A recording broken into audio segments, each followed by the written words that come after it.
Hello friends, ಎಲ್ಲರಿಗೂ ನಮಸ್ಕಾರ. ಶ್ರೀಕೃಷ್ಣ ಕ್ರಿಯೇಷನ್ಸ್ಗೆ ನಿಮ್ಮೆಲ್ಲರಿಗೂ ಸ್ವಾಗತ. ಇವತ್ತಿನ ಈ ವಿಡಿಯೋದಲ್ಲಿ ವರಮಹಾಲಕ್ಷ್ಮಿ ಕಳಸ ಸ್ಥಾಪನೆ ಮಾಡುವಾಗ ಕಳಸದ ಒಳಗಡೆ ಹಾಕಬೇಕಾದಂಥ ವಸ್ತುಗಳು ಯಾವ್ದ್ಯಾವುದು, ಯಾವ ಯಾವ ವಸ್ತುಗಳನ್ನು ಹಾಕೋದ್ರಿಂದ ಏನೇನು ಪ್ರಯೋಜನಗಳಿವೆ, ಹಾಗೆ ಇಲ್ಲಿ ಹೇಳುವಂಥ ವಸ್ತುಗಳೆಲ್ಲ ಸಿಕ್ಕಿಲ್ಲ ಅಂತಂದ್ರೂ ಕೂಡ ಹಾಕಲೇಬೇಕಾದಂಥ ಕೆಲವೊಂದು ವಸ್ತುಗಳು ಯಾವ್ದ್ಯಾವುದು ಅನ್ನೋದೆಲ್ಲದನ್ನು ಕೂಡ ಇವತ್ತಿನ ಈ ವಿಡಿಯೋದಲ್ಲಿ ನಿಮ್ಮೆಲ್ಲರಿಗೂ ತಿಳಿಸ್ಕೊಡ್ತಾ ಇದ್ದೀನಿ. ಹಾಗಾದರೆ ಇನ್ಯಾಕ್ತಡ, ಬನ್ನಿ ವಿಡಿಯೋನ ಶುರು ಮಾಡೋಣ. ನೋಡಿ, ನಾನು ಕಳಸದ ಒಳಗಡೆ ಹಾಕುವಂಥ ವಸ್ತುಗಳನ್ನೆಲ್ಲ ಇಟ್ಕೊಳ್ಳೋದಕ್ಕೆ ಅಂತ ಒಂದು ತಟ್ಟೆಯನ್ನು ತೆಗೆದಿಟ್ಕೊಂಡಿದ್ದೀನಿ. ಹಬ್ಬಕ್ಕೂ ಮುಂಚೆನೇ ಯಾವ್ಯಾವ ವಸ್ತುಗಳನ್ನು ಕಳಸಕ್ಕೆ ಹಾಕಬೇಕು ಅದನ್ನೆಲ್ಲ ಒಂದು ಕಡೆ ತೆಗೆದಿಟ್ಕೊಂಡ್ರೆ ನಿಮಗೆ ಬೆಳಗ್ಗೆ ಒಂದು ವಸ್ತುಗಳನ್ನು ಮರ್ತೋಗೋದು ಆ ರೀತಿ ಎಲ್ಲ ಆಗೋದಿಲ್ಲ. ಮೊದಲನೇದಾಗಿ ಕಳಸದ ಒಳಗಡೆ ಹಾಕಬೇಕಾಗಿರುವಂಥ ವಸ್ತು ಅದು ಕವಡೆ. ಕವಡೆ ಈ ರೀತಿ ಹಳದಿ ಬಣ್ಣದಲ್ಲಿರುವಂತಹ ಕವಡೆ ಲಕ್ಷ್ಮೀ ಕವಡೆ ಅಂತ ಕರೀತಾರೆ. ಲಕ್ಷ್ಮಿಗೆ ಅತ್ಯಂತ ಪ್ರಿಯವಾಗಿರುವಂತಹ ವಸ್ತುಗಳಲ್ಲಿ ಈ ಕವಡೆ ಕೂಡ ಒಂದು. ಹಾಗೆ ಕವಡೆ ನಮಗೆ ಸಮುದ್ರದಲ್ಲಿ ಸಿಗುತ್ತೆ. ಲಕ್ಷ್ಮಿ ಕೂಡ ಸಮುದ್ರದಿಂದ ಹುಟ್ಟಿದವಳಾಗಿರೋದ್ರಿಂದ ಕವಡೆಯನ್ನು ನಾವು ಕಳಸದ ಸ್ಥಾಪನೆಗೆ ಹಾಕಬೇಕಾಗತ್ತೆ. 6 ಕವಡೆಗಳು, ಅನಂತರ 6 ಗೋಮತಿ ಚಕ್ರಗಳನ್ನು ಹಾಕಬೇಕು. ಈ ಗೋಮತಿ ಚಕ್ರಗಳು ವಿಷ್ಣುವಿನ ಸ್ವರೂಪ. ಯಾವಾಗಲೂ ಅಷ್ಟೇ ಲಕ್ಷ್ಮಿ ಒಬ್ಬಳನ್ನೇ ನಾವು ಪೂಜೆ ಮಾಡಿದ್ರೆ ಆಗೋದಿಲ್ಲ, ಲಕ್ಷ್ಮಿ ಜೊತೆ ವಿಷ್ಣುವನ್ನು ಕೂಡ ನಾವು ಪೂಜೆ ಮಾಡಬೇಕು. ಹಾಗಾಗಿ ವಿಷ್ಣುವಿನ ಸಂಕೇತವಾಗಿರುವಂತಹ ಗೋಮತಿ ಚಕ್ರಗಳನ್ನು ಕೂಡ 6 ಸಂಖ್ಯೆಯಲ್ಲಿ ತಗೋಬೇಕು. ಅನಂತರ ಕಮಲದ ಬೀಜ. ಕಮಲದ ಹೂವು ಪೂರ್ತಿಯಾಗಿ ಅರಳಿದ ನಂತರ ಈ ರೀತಿ ಬೀಜಗಳಾಗಿ ತಯಾರಾಗುತ್ತೆ. ಆ ಕಮಲದ ಬೀಜವನ್ನು ಕೂಡ ನಾವು ತಗೋಬೇಕಾಗತ್ತೆ. 6 ಸಂಖ್ಯೆಯಲ್ಲಿ ತಗೋಬೇಕು. ಅನಂತರ ಇವಾಗ ನೀವು ನೋಡ್ತಾ ಇರೋದು ಶ್ರೀಫಲ ಅಂತ. ಇದು ತೆಂಗಿನಕಾಯಲ್ಲೇ ಚಿಕ್ಕ ತೆಂಗಿನಕಾಯಿ ರೀತಿ ಇರುತ್ತೆ. ಈ ತೆಂಗಿನಕಾಯಿ ಎಲ್ಲವುದು ನಾನು ಇವಾಗ ತೋರಿಸ್ತಾ ಇರೋದೆಲ್ಲವೂ ಕೂಡ ನಿಮಗೆ ಗ್ರಂಥಿಗೆ ಅಂಗಡಿಯಲ್ಲಿ ಸಿಗುತ್ತೆ. ನಾವು ಪೂರ್ಣ ಫಲ ಅಂತ ಕರಿತೀವಿ ತೆಂಗಿನಕಾಯನ್ನು. ಮನೆಗೆ ಬರುವಂಥ ಮುತ್ತೈದೆಯರಿಗೆ ಪೂರ್ಣ ಫಲವನ್ನು ತಾಂಬೂಲದಲ್ಲಿ ಕೊಟ್ಟರೆ ಬಹಳನೇ ಶ್ರೇಷ್ಠ ಅಂತ ಹೇಳ್ತಾರೆ. ನಾವು ಕಳಸದ ಒಳಗಡೆ ದಪ್ಪಗಿರೋ ತೆಂಗಿನಕಾಯನ್ನು ಒಳಗಡೆ ಹಾಕೋದಕ್ಕಾಗೋದಿಲ್ಲ. ಹಾಗಾಗಿ ಈ ಶ್ರೀಫಲವನ್ನು ಹಾಕಬೇಕಾಗತ್ತೆ.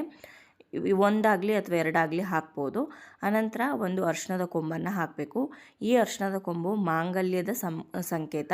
ಹಾಗಾಗಿ ಕಳಸದ ಒಳಗಡೆ ಒಂದು ಅರಿಶಿಣದ ಕೊಂಬನ್ನು ಕೂಡ ಹಾಕಿ, ಹಾಗೆ ಒಂದು ಬಟ್ಲಡಿಕೆ ಅಥವಾ ಗುಂಡಡಿಕೆ ಬರುತ್ತಲ್ಲ ಅದನ್ನು ನೀವು ಹಾಕಬೇಕಾಗತ್ತೆ. ತಾಂಬೂಲದ ಸಂಕೇತವಾಗಿ ಈ ಅಡಿಕೆಯನ್ನು ಕಳಸದ ಒಳಗಡೆ ಹಾಕ್ತಾ ಇದ್ದೀವಿ. ಒಂದಾದರೂ ಹಾಕ್ಬೋದು, 2 ಆದರೂ ಹಾಕ್ಬೋದು.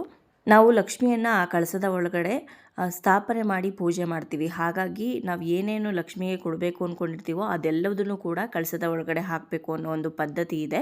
ಹಾಗಾಗಿ ಇವಾಗ ಒಂದು ಕಾಯಿನನ್ನು ಹಾಕಬೇಕು. ಕಾಯಿನ್ನು ನೀವು 1 ರೂಪಾಯಿ, 2 ರೂಪಾಯಿ, 5 ರೂಪಾಯಿ, 10 ರೂಪಾಯಿ ಕಾಯಿನ್ ಕೂಡ ಹಾಕ್ಬೋದು. ಅಥವಾ ನೀವು ಚಿನ್ನ ಬೆಳ್ಳಿದು ಕಾಯಿನ್ ಇದ್ದರೆ ಅಥವಾ ತಾಮ್ರದ ಕಾಯಿನ್ ಇದ್ದರೆ ಅದು ಕೂಡ ಹಾಕ್ಬೋದು.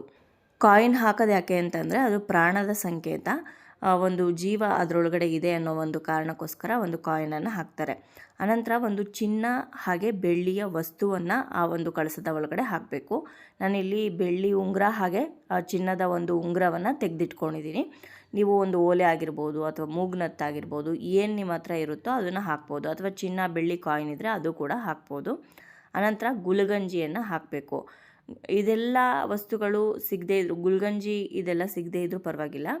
ಮುಖ್ಯವಾಗಿ ಕವಡೆ, ಗೋಮತಿ ಚಕ್ರ, ಕಮಲದ ಬೀಜ, ಅಡಿಕೆ ಹಾಗೆ ಅರಿಶಿಣದ ಕೊಂಬು, ಬೆಳ್ಳಿ ಚಿನ್ನದ ಒಂದು ವಸ್ತು ಆಗಿರ್ಬೋದು, ಇವುಗಳನ್ನ ಹಾಕಿ. ಇವಾಗ ಗುಲ್ಗಂಜಿಲೇ ಬಿಳಿ ಗುಲ್ಗಂಜಿ ಅಂತ ಸಿಗುತ್ತೆ, ಅದನ್ನು ಕೂಡ ನೀವು ಹಾಕ್ಬೋದು. ಎಷ್ಟು ಸಂಖ್ಯೆಯಲ್ಲಿ ಅಂದರೆ 6 ಸಂಖ್ಯೆಯಲ್ಲಿ ಹಾಕ್ಬೋದು, ಅಥವಾ ನಿಮ್ಗೆ ಎಷ್ಟು ಸಿಗುತ್ತೋ ಅಷ್ಟನ್ನು ಹಾಕ್ಬೋದು. ನಾನು ಯಾವ್ಯಾವ ವಸ್ತುಗಳನ್ನು ಇಲ್ಲಿ ತೋರಿಸ್ತಾ ಇದ್ದೀನಲ್ಲ ಎಲ್ಲ ವಸ್ತುಗಳು ಕೂಡ ನಿಮಗೆ ಗ್ರಂಥಿಗೆ ಅಂಗಡಿಯಲ್ಲಿ ತುಂಬ ಸುಲಭವಾಗಿ ಸಿಗುತ್ತೆ. ಪೂಜಾ ಸಾಮಗ್ರಿಗಳು ಸಿಗುವಂಥ ಎಲ್ಲ ಅಂಗಡಿಗಳಲ್ಲೂ ಕೂಡ ಈ ವಸ್ತುಗಳೆಲ್ಲವೂ ಸಿಗುತ್ತೆ. ನೀವು ಕೇಳಿ ತೊಗೊಂಬಂದು ಹಾಕಿ. ಇನ್ನು ಇದು ಲಾವಂಚದ ಬೇರು. ಈ ಲಾವಂಚದ ಬೇರು ಘಮ ತುಂಬ ಚೆನ್ನಾಗಿರುತ್ತೆ, ಹಾಗೆ ಹಣವನ್ನು ಕೂಡ ಅಟ್ರ್ಯಾಕ್ಟ್ ಮಾಡುತ್ತೆ. ಹಾಗಾಗಿ ಲಾವಂಚದ ಬೇರು ಸ್ವಲ್ಪ ತೊಗೊಂಡಿದ್ದೀನಿ. ಅನಂತರ ಏಲಕ್ಕಿ ತೊಗೊಂಡಿದ್ದೀನಿ. ಏಲಕ್ಕಿ ಹಾಗೆ ಲವಂಗ ಇವುಗಳನ್ನು ಕೂಡ 3 ಸಂಖ್ಯೆಯಲ್ಲಿ ತೊಗೋಬೇಕು. ಏಲಕ್ಕಿ ಹಾಗೆ ಲವಂಗ ಏನಿದೆ ಇದು ಹಣವನ್ನು ಆಕರ್ಷಣೆ ಮಾಡುತ್ತೆ, ಲಕ್ಷ್ಮಿಯನ್ನು ಆಕರ್ಷಣೆ ಮಾಡುತ್ತೆ, ಘಮ ಹೆಚ್ಚು. ನಿಮ್ಮೆಲ್ಲರಿಗೂ ಗೊತ್ತಿರ್ಬೋದು, ಸಿಹಿ ಏನಾದರೂ ಅಡುಗೆ ಮಾಡುವಾಗ ಏಲಕ್ಕಿ ಲವಂಗ ಎಲ್ಲ ಹಾಕ್ತಾ ಇರ್ತೀವಿ ನಾವು. ಅನಂತರ ಒಣ ಹಣ್ಣುಗಳನ್ನು ನಾವು ಕಳಸದ ಒಳಗಡೆ ಹಾಕಬೇಕಾಗುತ್ತೆ. ಹಸಿ ಹಣ್ಣನ್ನು ನಾವು ಕಳಸದ ಒಳಗಡೆ ಹಾಕ್ಬಿಟ್ರೆ ಕೆಟ್ಟೋಗುತ್ತೆ, ವಾಸನೆ ಬರುತ್ತೆ. ಹಾಗಾಗಿ ಈ ರೀತಿಯಾದಂತಹ ಬಾದಾಮಿ, ಗೋಡಂಬಿ, ದ್ರಾಕ್ಷಿ, ಖರ್ಜೂರ ಇವುಗಳನ್ನು ನಾವು ಹಾಕ್ಬೋದು. ಇಷ್ಟೇ ಸಂಖ್ಯೆಯಲ್ಲಿ ಅಂತ ಏನಿಲ್ಲ, 2 ಅಥವಾ 3 ಹಾಕ್ಬೋದು. ಅದಾನಂತರ ಆಲಮ್ ಅಂತ ಕರೀತಾರೆ ಅಥವಾ ಸ್ಫಟಿಕದ ಕಲ್ಲು ಅಂತಾರೆ. ಅದು ಚಿಕ್ಕ ಕಲ್ಲನ್ನು ನಾನು ತೆಗೆದಿಟ್ಕೊಂಡಿದ್ದೀನಿ. ಇದನ್ನು ಹಾಕಲೇಬೇಕು ಅಂತ ಏನೂ ಇಲ್ಲ. ಇದ್ದರೆ ನಿಮ್ಮ ಹತ್ರ ಸಿಕ್ಕಿದ್ರೆ ಖಂಡಿತವಾಗ್ಲೂ ಈ ಸ್ಫಟಿಕ ಕಲ್ಲನ್ನು ಕಳಸದ ಒಳಗಡೆ ಹಾಕಿ, ತುಂಬಾ ಒಳ್ಳೆಯದು. ಇದು ಸಕಾರಾತ್ಮಕ ಶಕ್ತಿಯನ್ನು ಮನೆಯಲ್ಲಿ ಹೆಚ್ಚು ಮಾಡುತ್ತೆ, ನಕಾರಾತ್ಮಕ ಶಕ್ತಿಯನ್ನು ಕಡಿಮೆ ಮಾಡುತ್ತೆ. ಹಾಗಾಗಿನೇ ನೀವು ನೋಡಿರ್ಬೋದು, ಎಲ್ಲ ದೊಡ್ಡ ದೊಡ್ಡ ಅಂಗಡಿಗಳಲ್ಲಿ ಇದನ್ನು ದಪ್ಪಗಿರೋವಂಥ ಕಲ್ಲನ್ನು ಕಟ್ಟಿರ್ತಾರೆ, ಕೆಂಪು ಬಟ್ಟೆಯಲ್ಲಿ ಕಟ್ಟಿಬಿಟ್ಟು. ಇದಿಷ್ಟು ವಸ್ತುಗಳು ಮುಖ್ಯವಾಗಿ ನಮಗೆ ಕಳಸ ಸ್ಥಾಪನೆ ಮಾಡೋದಕ್ಕೆ ಬೇಕಾಗುತ್ತೆ. ಇವಾಗ ಕಳಸ ಸ್ಥಾಪನೆಯನ್ನು ಯಾವ ರೀತಿ ಮಾಡ್ಕೋಬೇಕು ಅಂತ ತೋರಿಸ್ಕೊಡ್ತೀನಿ. ಈ ವಸ್ತುಗಳಲ್ಲದೆ ಮತ್ತೆ ಇನ್ನೊಂದು ಕೆಲವೊಂದು ಮಂಗಳ ದ್ರವ್ಯಗಳನ್ನು ನಾವು ಕಳಸದ ಒಳಗಡೆ ಹಾಕಬೇಕಾಗತ್ತೆ. ಈಗ ಕಳಸಕ್ಕೆ ಸೀರೆ ಎಲ್ಲ ಉಡಿಸಿ ಕಳಸದ ತುಂಬ ಶುದ್ಧವಾಗಿರುವಂತಹ ನೀರನ್ನು ಹಾಕಿದ್ದೀನಿ. ಕೆಲವರು ಧಾನ್ಯವನ್ನು ಹಾಕ್ತಾರೆ, ಧಾನ್ಯವನ್ನು ಕೂಡ ನೀವು ಹಾಕ್ಬೋದು. ಕೆಲವರು ಅಕ್ಕಿ ಹಾಕ್ತಾರೆ, ಕೆಲವರು ಬೇಳೆ ಹಾಕ್ತಾರೆ. ನಿಮ್ಮ ಪದ್ಧತಿಗೆ ಅನುಸಾರವಾಗಿ ನೀವು ಹಾಕೊಳ್ಳಿ. ಹೆಚ್ಚಿನವರು ನೀರನ್ನು ಹಾಕಿ ಕಳಸ ಸ್ಥಾಪನೆಯನ್ನು ಮಾಡ್ತಾರೆ. ಇವಾಗ ಕಳಸ ಸ್ಥಾಪನೆ ಯಾವ ರೀತಿ ಮಾಡೋದು ಅಂತ ನೋಡ್ಕೊಳ್ಳೋಣ. ಮೊದಲನೇದಾಗಿ ಅರಿಶಿನವನ್ನು ಹಾಕಬೇಕು. 2 ಚಿಟಿಕೆಯಷ್ಟು ಅರಿಶಿನ ಹಾಕಬೇಕು. ಅನಂತರ 2 ಚಿಟಿಕೆಯಷ್ಟು ಕುಂಕುಮವನ್ನು ಹಾಕಬೇಕು. ಸ್ವಲ್ಪ ಮಂತ್ರಾಕ್ಷತೆಯನ್ನು ಹಾಕಬೇಕು. ಹಳದಿ ಬಣ್ಣದ ಮಂತ್ರಾಕ್ಷತೆಯನ್ನು ಹಾಕಿ ಅನಂತರ ಒಂದು ಹೂವನ್ನು ಕೂಡ ಆ ಕಳಸದ ಒಳಗಡೆ ಹಾಕಿ, ಆವಾಗಲೇ ನಾನು ಯಾವ್ಯಾವ ವಸ್ತುಗಳನ್ನು ತೋರಿಸಿದ್ನೋ ಆ ಎಲ್ಲ ವಸ್ತುಗಳನ್ನು ಕೂಡ ಇವಾಗ ಕಳಸದ ಒಳಗಡೆ ಹಾಕ್ತಾ ಬರಬೇಕಾಗತ್ತೆ.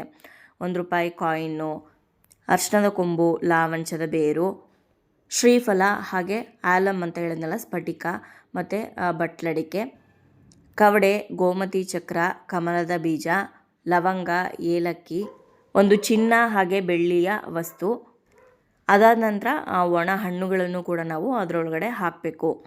ಈ ಎಲ್ಲ ವಸ್ತುಗಳನ್ನು ಕಳಸದ ಒಳಗಡೆ ಹಾಕಿದ ನಂತರ ಕಳಸದ ಒಳಗಡೆ ಒಂದು ಹೂವು ಹಾಕಿರ್ತೀವಲ್ಲ, ಆ ಹೂವನ್ನು ಅದೇ ನೀರಲ್ಲಿ ಹದ್ದಿ ನಾವು ಏನೇನು ವಸ್ತುಗಳನ್ನು ಇಟ್ಕೊಂಡಿರ್ತೀವೋ ಆ ಎಲ್ಲ ವಸ್ತುಗಳಿಗೂ ಕೂಡ ಪ್ರೋಕ್ಷಣೆಯನ್ನು ಮಾಡ್ಕೋಬೇಕು. ಯಾಕಂದರೆ ಎಲ್ಲಿಂದ ನಾವು ತೊಗೊಂಡು ಬಂದಿರ್ತೀವೋ ಅದು ಶುದ್ಧವಾಗಿರುತ್ತೋ ಇಲ್ವೋ ಗೊತ್ತಿರೋದಿಲ್ಲ ಅಲ್ವಾ. ಹಾಗಾಗಿ ಎಲ್ಲ ವಸ್ತುಗಳನ್ನು ನಾವು ಶುದ್ಧಿ ಮಾಡೋದಕ್ಕೋಸ್ಕರ ಆ ಒಂದು ಹೂವನ್ನು ನೀರಲ್ಲಿ ಹದ್ದಿ ಪ್ರೋಕ್ಷಣೆ ಮಾಡಿ, ನಿಮ್ಮೇಲೂ ಕೂಡ ಪ್ರೋಕ್ಷಣೆ ಮಾಡ್ಕೊಳ್ಳಿ. ಅನಂತರ 2 ಕೈಯಿಂದ ಆ ಕಳಸವನ್ನು ಮುಚ್ಚಿ ಹಿಡಿದು ಗಂಗೆಯನ್ನು ಪ್ರಾರ್ಥನೆ ಮಾಡ್ಕೋಬೇಕು. ಗಂಗೆ ಚ ಯಮುನೆ ಚೈವ ಗೋದಾವರಿ ಸರಸ್ವತಿ ನರ್ಮದೆ ಸಿಂಧು ಕಾವೇರಿ ಜಲಸ್ಮಿನ್ ಸನ್ನಿಧಿಂ ಕುರು ಅಂತ ಹೇಳಿ ನಾವು ಗಂಗೆಯನ್ನು ಪ್ರಾರ್ಥನೆ ಮಾಡಿಕೊಂಡು, ಅನಂತರ 5 ವೀಳ್ಯದೆಲೆ ಆಗಲಿ 5 ಮಾವಿನ ಎಲೆ ಆಗಲಿ ಇಟ್ಟು ಅದರ ಮೇಲೆ ತೆಂಗಿನಕಾಯಿ ಇಟ್ಟು, ನೀವು ಲಕ್ಷ್ಮಿಯ ಮುಖವಾಡವನ್ನು ಹಾಕೋದಾದರೆ ಮುಖವಾಡ ಹಾಕಿ ಹೂವಿನಿಂದ ಅಲಂಕಾರ ಮಾಡಿ, ಹಾಗೆ ಗೆಜ್ಜೆ ವಸ್ತ್ರ ಮತ್ತು ಒಡವೆಗಳಿಂದ ಅಲಂಕಾರ ಮಾಡಿ ದೀಪಗಳನ್ನು ಹಚ್ಚಿ ಪೂಜೆಯನ್ನು ಶುರು ಮಾಡ್ಬೋದು. ವರಮಹಾಲಕ್ಷ್ಮಿ ಹಬ್ಬದಲ್ಲಿ ಕಳಸ ಸ್ಥಾಪನೆ ಮಾಡೋದು ಬಹಳನೇ ಮುಖ್ಯವಾದಂತಹ ಘಟ್ಟ. ಈ ಕಳಸ ಸ್ಥಾಪನೆ ಮಾಡುವಾಗ ಒಳ್ಳೆಯ ಶುಭ ಮುಹೂರ್ತದಲ್ಲಿ ನೀವು ಮಾಡಬೇಕು. ಆದಷ್ಟು ಬ್ರಾಹ್ಮಿ ಮುಹೂರ್ತದಲ್ಲಿ ಕಳಸ ಸ್ಥಾಪನೆ ಮಾಡಿದ್ರೆ ತುಂಬಾ ಒಳ್ಳೆಯದು. ದೀಪ ಹಚ್ಚಿ ಕಳಸ ಸ್ಥಾಪನೆ ಮಾಡಿಬಿಟ್ರೆ ನೀವು ಪೂಜೆ ನಿಧಾನಕ್ಕೆ ಮಾಡಿಕೊಂಡ್ರೂ ಕೂಡ ನಡೆಯುತ್ತೆ. ನಾನು ಇಷ್ಟು ವರ್ಷದಿಂದ ವರಮಹಾಲಕ್ಷ್ಮಿ ಪೂಜೆಯನ್ನು ಮಾಡ್ಕೊಂಡು ಬಂದಿದ್ದೀನಿ. ಆದಷ್ಟು ಬೆಳಗಿನ ಜಾವ 5:30 6 ಗಂಟೆ ಒಳಗಡೆ ನಾನು ಕಳಸ ಸ್ಥಾಪನೆ ಮಾಡಿ ಪೂಜೆಯನ್ನು ಆರಂಭ ಮಾಡಿಬಿಡ್ತೀನಿ. ಅಕಸ್ಮಾತಾಗಿ ಅಷ್ಟು ಬೇಗ ಪೂಜೆ ಮಾಡೋದಕ್ಕಾಗಿಲ್ಲ ಅಂದರೆ ಸಂಜೆ ನೀವು ಗೋಧೂಳಿ ಸಮಯದಲ್ಲೂ ಕೂಡ ಕಳಸ ಸ್ಥಾಪನೆ ಮಾಡಿ ಪೂಜೆಯನ್ನು ಮಾಡ್ಬೋದು. ಇನ್ನು ಕಳಸ ವಿಸರ್ಜನೆ ಎಲ್ಲ ಮಾಡಿದ ನಂತರ ನಾವು ಯಾವ್ಯಾವ ವಸ್ತುಗಳನ್ನು ಕಳಸದ ಒಳಗಡೆ ಹಾಕಿರ್ತೀವೋ ಆ ವಸ್ತುಗಳನ್ನು ಏನು ಮಾಡಬೇಕು ಅಂತ ತುಂಬ ಜನ ಕೇಳ್ತಾ ಇರ್ತೀರಾ. ಕಳಸ ವಿಸರ್ಜನೆ ಆದ ನಂತರ ಕಳಸದ ನೀರನ್ನು ಮನೆಗೆಲ್ಲ ಸ್ವಲ್ಪ ಪ್ರೋಕ್ಷಣೆ ಮಾಡಿ, ಅನಂತರ ಆ ನೀರನ್ನು ಯಾರೂ ತುಳಿದೇ ಇರೋವಂಥ ಕಡೆ ಒಂದು ಮರದ ಬುಡಕ್ಕೆ ಹಾಕಬೇಕು. ಅಥವಾ ನಿಮ್ಮ ಜಮೀನಿದ್ರೆ ಜಮೀನಿಗೂ ಕೂಡ ಆ ನೀರನ್ನು ಹಾಕೋಬೋದು. ಇನ್ನು ಕಳಸದ ಒಳಗಡೆ ಹಾಕಿರುವಂಥ ಕವಡೆ, ಗೋಮತಿ ಚಕ್ರ, ಕಮಲದ ಬೀಜ, ಚಿನ್ನ ಹಾಗೆ ಬೆಳ್ಳಿಯ ಒಂದು ವಸ್ತು ಆಗಿರ್ಬೋದು, ನಾಣ್ಯ ಆಗಿರ್ಬೋದು, ಇವುಗಳನ್ನು ತೆಗೆದು ಒಂದು ಬಟ್ಟೆಯಲ್ಲಿ ಕಟ್ಟಿ ಅದನ್ನು ನಿಮ್ಮ ಕ್ಯಾಶ್ ಬಾಕ್ಸಲ್ಲಿ ನೀವು ಹಣ ಇಡುವಂಥ ಜಾಗದಲ್ಲಿ ಇಟ್ಟರೆ ತುಂಬಾ ಒಳ್ಳೆಯದು. ನೆಕ್ಸ್ಟ್ ಸಲಕ್ಕೂ ಕೂಡ ನೀವು ಅದನ್ನೇ ವಸ್ತುಗಳನ್ನು ವರಮಹಾಲಕ್ಷ್ಮಿ ಕಳಸ ಸ್ಥಾಪನೆ ಮಾಡುವಾಗ ಉಪಯೋಗಿಸ್ಕೋಬೋದು. ಇನ್ನು ಈ ಒಣಹಣ್ಣುಗಳು, ಅರ್ಶಿಣದ ಕೊಂಬು, ಹಾಗೆ ಏಲಕ್ಕಿ, ಲವಂಗ ಎಲ್ಲ ಏನಿದೆ ಅದನ್ನು ನೀರಿನ ಸಮೇತ ನೀವು ಯಾವುದಾದ್ರೂ ಒಂದು ಮರದ ಕೆಳಗಡೆ ಹಾಕಿದ್ರೂ ಕೂಡ ನಡೆಯುತ್ತೆ. ನಾವು ಯಾವ್ಯಾವ ವಸ್ತುಗಳನ್ನು ಕಳಸದ ಒಳಗಡೆ ಹಾಕಿರ್ತೀವೋ ಅದೆಲ್ಲವೂ ಕೂಡ ಹೆಚ್ಚಾಗಲಿ ಅನ್ನೋ ಕಾರಣಕ್ಕೆ ಕಳಸ ಸ್ಥಾಪನೆ ಮಾಡುವಾಗ ಈ ರೀತಿ ಎಲ್ಲ ವಸ್ತುಗಳನ್ನು ಕಳಸದ ಒಳಗಡೆ ಹಾಕಿ ಸ್ಥಾಪನೆ ಮಾಡಿ ಪೂಜೆ ಮಾಡ್ತೀವಿ. ನೋಡಿದ್ರಲ್ವ ಸ್ನೇಹಿತರೆ, ಇವತ್ತಿನ ಈ ವಿಡಿಯೋದಲ್ಲಿ ವರಮಹಾಲಕ್ಷ್ಮಿ ಕಳಸ ಸ್ಥಾಪನೆ ಹೇಗೆ ಮಾಡಬೇಕು, ಹಾಗೆ ಕಳಸ ಸ್ಥಾಪನೆ ಮಾಡುವಾಗ ಯಾವ್ಯಾವ ವಸ್ತುಗಳನ್ನು ಕಳಸದ ಒಳಗಡೆ ಹಾಕಬೇಕು ಅಂತ ತಿಳಿಸ್ಕೊಟ್ಟಿದ್ದೀನಿ. ಇವತ್ತಿನ ಈ ವಿಡಿಯೋ ನಿಮ್ಮೆಲ್ಲರಿಗೂ ಇಷ್ಟ ಆಗಿದೆ, ಉಪಯೋಗ ಆಗಿದೆ ಅಂತ ಭಾವಿಸ್ತೀನಿ.